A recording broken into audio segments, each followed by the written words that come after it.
நம்ம ஷாயமா வந்துடா எல்லாருக்குமே ஒரே பாவத்தை கொடுக்க மாட்டாங்க. இப்போ ஒருத்தங்களுக்கு ஜபம் பண்ண சொன்னால், நாம ஜபம் பண்ண சொன்னால், ஒருத்தங்களுக்கு தியானம் தவம் பண்ண சொல்லுவாங்க. ஒருத்தங்களுக்கு வந்து அந்த பிரேம பக்தியை கொடுப்பாங்க. இப்போ கிருஷ்ணா மேலே இப்படி இறைவன் மேலே ஒரு காதல் அந்த உணர்வுகளை வந்து கொடுப்பாங்க. ஸோ வந்து ஒவ்வொருத்தருக்கும் ஒவ்வொரு உணர்வுகளை வந்து அம்மா கொடுப்பாங்க. ஏன்னா அம்மா சத்குரு இல்லையா, ஒவ்வொருத்தருக்கும் இந்த ஆத்மாக்கு இது கொடுத்தா சரி அப்படின்னு அம்மாவுக்கு தான் தெரியும். ஸோ அதில் வந்து ஒவ்வொருத்தருக்கும் ஒவ்வொரு பாவம் கொடுத்துருப்பாங்க. ஸோ வந்து எல்லாருக்கும் ஒரே மாதிரி கொடுக்க மாட்டாங்க. ஓகே, அடுத்தது வந்து அம்மா சொல்கிறாங்க, இப்போ வந்து நம்ம ஒரு தப்பு பண்ணும்போது நமக்கு வந்து எண்ணங்கள் மூலமாக ரியலைஸ் பண்ண வைப்பாங்கடா. இப்போ வந்து ஒரு தப்பு பண்ணும்போது உங்களுக்கு ஒரு எண்ணம் வருதுன்னா அம்மா ரியலைஸ் பண்ண வைப்பாங்க தப்புன்னு. ஸோ அப்படி வரும்போது நாங்கள் கில்ட்டாக ஃபீல் பண்ணக்கூடாது நம்ம சொல்கிறாங்க. ஏன்னா அந்த ரியலைசேஷன் தான் வந்து ரொம்ப முக்கியம் அப்படின்னு சொல்கிறாங்க. அதான் நமக்கு பிடிக்கும்னு சொல்கிறாங்க. ஸோ வந்து யாருமே கில்ட்டாக ஃபீல் பண்ணாதீங்க. அந்த ரியலைசேஷன் வரும்போது ரொம்ப சந்தோஷப்படுங்க.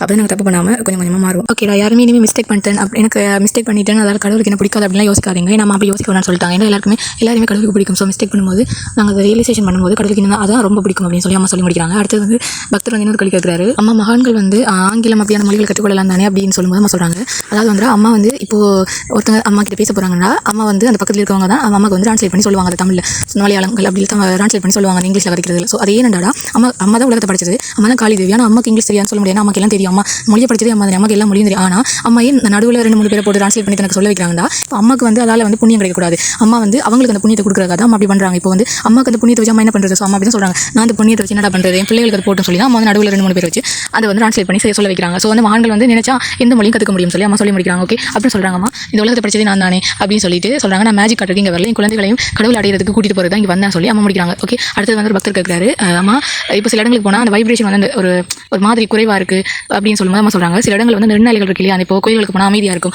தெளிவு கிடைக்கும். ஸோ அது வந்து அங்கே வர தூய அந்த பக்தர்களுடைய அந்த ஒரு தூய ஒரு பக்தியால் தான் அப்படி இருக்குன்னு சொல்லி அம்மா சொல்கிறாங்க. அதாவது வந்து மகான்கள் வந்து இப்போ இறைவன் சொல்லாமல் கோயில் இறைவன்கிட்ட வரதால் தான் அப்படின்னு சொல்லாமல் பக்தர்களால் தான் அந்த ஒரு வைப்ரேஷன் கிடைக்கும்னு சொல்லி அம்மா முடிக்கிறாங்க. ஸோ வந்து அம்மாவுக்கு வந்து எதுவுமே தேவை கிடையாது, கடவுளுக்கு எதுவுமே தேவை கிடையாது. ஏன்னா அவங்க வந்து எப்பவுமே கொடுக்குற நிலைமையில இருக்காங்க. ஓகே, அடுத்தது வந்து அம்மா சொல்கிறாங்க, இப்போ அந்த கடைத்தெரு இந்த சில அந்த வீட்டில் அடுத்து வந்து வேலை செய்கிறவங்க வந்து நெருநாளிகள் வந்து எல்லாருடைய நெருநாளிகள் வந்து எங்களுக்கு தாக்கும் இல்லையா. ஸோ அதால் தான் அங்கே வந்து வைப்ரேஷன் குறைவாக இருக்குன்னு சொல்லி அம்மா சொல்கிறாங்க. ஸோ வந்து இப்போ வீட்டில் எல்லாம் சொல்கிறாங்க தானே நிறைய பிரச்சனை நடக்குது, இப்போ ஸ்பிரிச்சுவல் லெவலில் வராங்க இல்லை அப்படி சொல்லி இப்போ யாருமே கவலைப்படாதீங்க. ஏன்னா நாங்கள் இருக்கிற இடத்த வந்து நாங்கள் தெய்வீக தன்மையாக இப்போ சில இடங்களுக்கு போனால் நம்மளுக்கு வந்து வைப்ரேஷன் ரொம்ப அதிகமாக இருக்குது. ஏன்னா அங்கே வந்து ஒரே சிந்தனை அதிகமாக இருக்கிற ஆட்கள் இருப்பாங்க, தவம் செய்கிற ஆட்கள் அப்படி நிறைய இருப்பாங்க இல்லையா. ஸோ அதனால தான் வைப்ரேஷன் அதிகமாக இருக்குன்னு சொல்லி அம்மா சொல்கிறாங்க. ஸோ வந்து நம்ம இருக்கிற வீட்டை வந்து நம்ம இருக்கிற ரூமை தெய்வீக தன்மையை நம்ம மாற்றும் போது நம்மளுக்கு வந்து அந்த இடத்துல வந்து ஒரு நல்ல வைப்ரேஷன் கிடைக்கும். இப்போ நீங்கள் இறைவன் கூட பேசி பழகும்போது உங்கள் ரூமில் வந்து இறைவன் வந்துருவார். ஏன்னா இறைவன் நீங்கள் எங்கேருந்து பேசினாலும் இறைவன் அங்கே வந்துருவார் இல்லையா. ஸோ வந்து அதனால் அந்த இடத்துல ரொம்ப வைப்ரேஷன் கிடைக்கும். ஸோ அம்மா சொல்கிறாங்க, ஸோ வந்து வீட்டில் எந்த பிரச்சனை நடந்தாலும் கவலைப்பட வேணாம், ஏன்னா அம்மா பார்த்துப்பாங்க இல்லையா. ஸோ வந்து நீங்கள் இறைவன் மேலே கவனம் ஃபோக்கஸ் பண்ணிங்கன்னா மனசு எப்பவுமே குத்தம் கண்டுபிடிக்கிறதுலாம் நிற்கும். அதனால் வந்து மற்றவங்க என்ன சொன்னாலும் பரவாயில்ல, வீட்டில் இருக்கவங்க அது அறியாமையில் இருக்காங்க இல்லையா. ஸோ அவங்க என்ன சொன்னாலும் பரவாயில்ல, நமக்கு இறைவன் இருக்காரு. அறியாமையில் அவங்க பேசினாலும் நம்ம இறைவன் ஒரு நாள் நம்மளை தப்பா நினைக்க மாட்டார், பேச மாட்டார். ஸோ அவர் நமக்கு தேவையான எல்லாமே செஞ்சுட்டு தான் இருப்பார். ஸோ அதனால் வந்து இறைவன் மேலே ஃபோக்கஸ் பண்ணுங்க. இதே சிந்தனையில் எப்படிலாம் இருக்கலாம் அப்படி யோசிச்சு நீங்கள் இருக்கிற இடத்த ரூமையோ இன்னொரு இடத்தையோ தெய்வீக தன்மையாக மாற்றுங்க. ஓகேவா, இருக்க மகா சமாதி இருக்கு இல்லையா, அங்கே போகணும் நம்மளுக்கு ஒரு பேரின் நிலை கிடைக்குது இல்லையா. அது எல்லாமே அவங்களுடைய உடலும் அவங்களுடைய உணர்வுகளும் அந்த இடத்துல இருக்கிற அப்படியே நம்மளுக்கு அந்த ஒரு பேரின் நிலை கிடைக்குதுன்னு சொல்லி அம்மா சொல்கிறாங்க. ஓகே, நம்ம ஷாய